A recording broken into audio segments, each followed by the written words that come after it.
Viper is a cold chemist with the potential to single-handedly win games, using her talent for isolating enemies and eliminating the opposing team one by one. She can be the center of taking or holding a site, while also setting you up for some excellent high KDR games. That's just a few of the ways you can massively benefit by learning her. Viper took me a while to get the hang of, but don't worry, it shouldn't take you nearly as long. I'm going to break it down for you and share some of the tips and tricks I've learned that create unparalleled potential with Viper. Hello everyone, I'm Atchax, and this is how to play Viper. Viper is in the controller class. This means she specializes in slicing up dangerous territory. The key to Viper is isolation. Viper can control an area and force opposing players to choose from a host of bad options, using her abilities. If used correctly, she can find one-on-ones and easy picks, enabling her to solo hold sites despite being outnumbered. She is great for taking sites and defending them, which is essentially how you win Valorant. If this sounds good to you, it's time to talk about her abilities. The first ability on our agenda is called Snakebite, costing 100 credits with a capacity of 2 per round.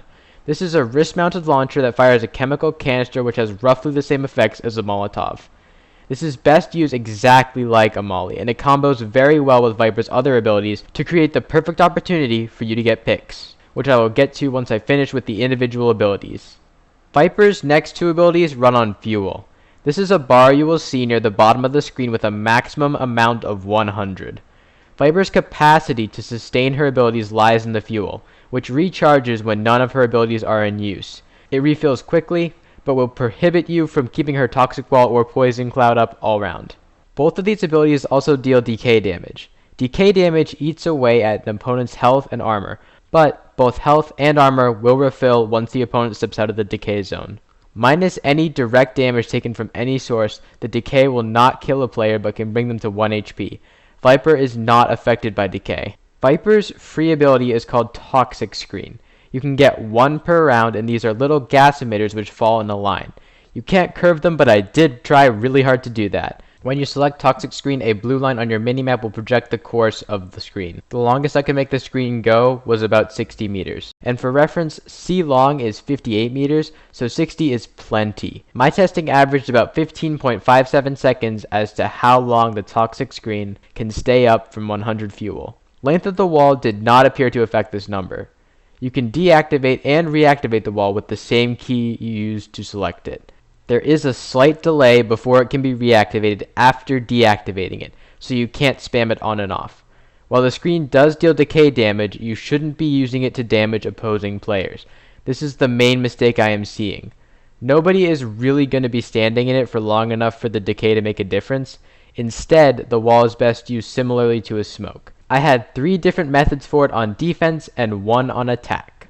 The first method I have on defense is to take a 2-sided angle like this and put the emitters down at an angle. You can experiment with it, but I prefer the line to end in about the middle.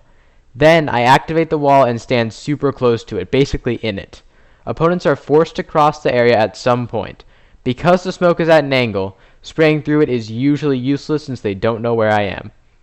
I, on the other hand, can see them when they cross, similarly to a one-way smoke. They are out in the open, so if I tag them, it's an easy pick. This is an excellent way to opt to. You can cross back and forth between sides of your wall, isolating opponents and picking them off. It works especially well in choke points. I haven't seen anyone else using the Toxic Screen like this yet, so I think it can give you an advantage if you start applying this trick. The second defensive method is to use the Toxic Screen to block line of sight. You can put one across sight, completely blocking off an area. Where in the first method it makes sense to make the line as long as possible, in this method the length of the line is pretty irrelevant, but shorter is usually better because you do have to cover all of it.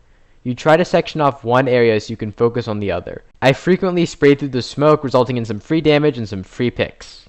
This method buys time for rotates and allows you to deal with singular disoriented opposing players. Since the wall is up, they can't see and they can't clear areas. If they push the smoke, they won't really have any idea where you are. If you use Viper's abilities correctly, you can predict where they will come through and it will be an easy frag for you. If, on the other hand, they wait for the smoke to drop, your team has time to rotate, and either of these scenarios is a win. The third method is one I used far less, but can be powerful, and that is the rush with the Toxic Screen. Set this up similarly to the first method, but instead push in. Often, as you see here, they won't even check your spot because they are so used to you playing sight. This works much better late in the half, and if only used sparingly. I wouldn't recommend doing it more than twice per half in most circumstances. I also use this method to grab an alt orb instead of going for a frag. On attack, the use I really found for the toxic screen was that of super long smoke grenade.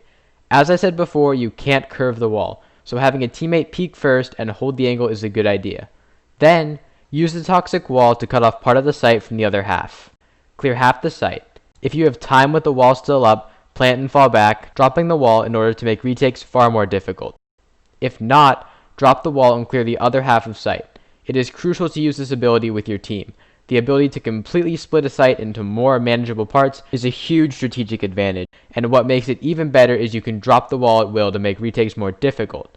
The main mistake I see is saving that toxic screen for the perfect moment. Most of the time this ends up wasting the ability. I used this in mid a couple times and it still ended up winning the round because we would take mid and then heaven. So basically just use it at the earliest point it can benefit you. You don't need to save it. I also recommend communicating with your team by asking for someone to cover you and telling everyone where on the map you intend to use the wall. This will allow everyone to support you and to work around your abilities much better. Viper's third ability is Poison Cloud, costing 200 credits. It has an average duration of 15.3 seconds by my data from 100 fuel, but the timing isn't perfect, so it would be nice if the devs release official numbers. This is a large cloud dealing DK damage in the smoke.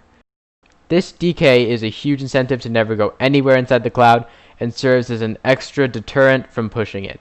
Additionally, Viper does not take damage from the cloud, which makes it perfect to plant in.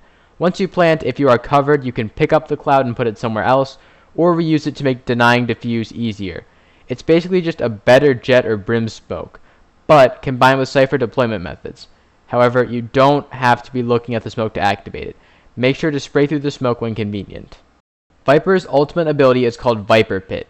It is a 16 meter in diameter massive cloud which is run by Viper being inside it. She can exit for a short time but must return to keep the pit up. Opponents in the cloud are highlighted red for Viper, but visibility as a whole is greatly reduced for everyone. This is an excellent way to reduce every engagement to a 1v1, in which you have the great advantage of clearly seeing your target. It also deals decay damage, which does usually end up coming in handy. The ability allows you to easily solo hold the site for a while or lock down an afterplant.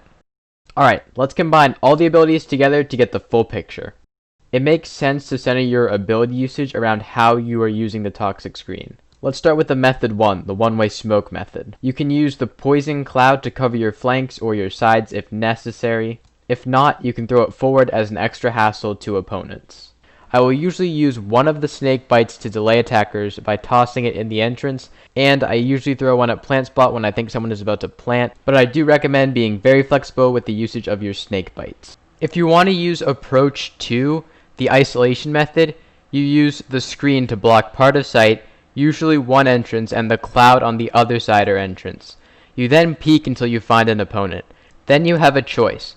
You can either deal with the first player that you saw first, then wall them off and deal with the other side, or you can wall off the first player you saw and deal with the other side first. Either way, you're facing less players at a time and making your job easier. I use the snake bites to cover corners and sides to prevent opponents from pushing into an area that I'm not looking at. Oftentimes, opposing players are under the impression that you don't know where they are with this setup, but really by process of elimination and experience, you can tell where they are. This can set up spraying through smoke. I spray through both smokes regularly, and I've picked up lots of damage and eliminations doing so. This method grows more effective as the round progresses. If you plan on doing method 3, the rush, I would recommend saving your cloud. Oftentimes there is no use for it until you fall back. If you shoot a snake bite through the smoke, it will definitely give away your position. In doing so, you would lose the element of surprise, which is your main advantage in a rush. Once you finish your push, you can choose whether to switch into method 1 or abandon your wall altogether. Once you use the Viper's Pit, the other abilities don't matter as much.